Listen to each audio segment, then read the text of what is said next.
One of my favorite Bible verses is Romans 12:1. I beseech you, therefore, brethren, by the mercies of God, that you present your bodies a living sacrifice. The most important word really in that verse is present, because really it lies within you and I whether or not we decide to allow God to really use our lives. I remember hearing a man pray, and as he prayed, the preacher, he's now in heaven, said, Lord, I yield myself to you the best way I know how. I want you to use me. And if you don't use me, it's because you didn't want to use me. But Lord, here I am. That's exactly what I'm talking about. I want to challenge you, and I'm challenging my heart. Every day, continually, we need to crawl up on the altar and present ourselves as a gift to God. Lord, here am I. Wrap a bow around your heart. Write a name tag on there, to God, from me, and say, Lord, use my life. Take my life and let it be consecrated, Lord, to Thee. God does not necessarily use the most qualified or the most talented or those with the most abilities.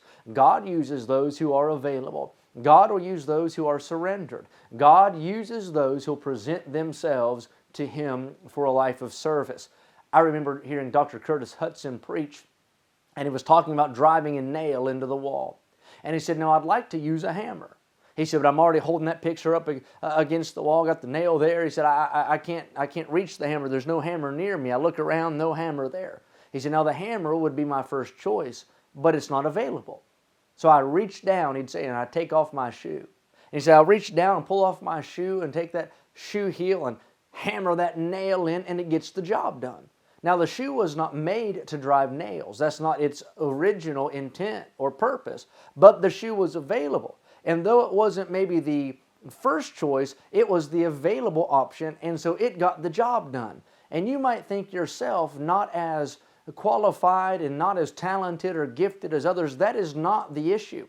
The issue is this: are you available, within reach, for God to grab and to use your life as a tool in His hand? I beseech you today, brethren, that you present your life to God, that He might use it for His glory. There's no better life than that.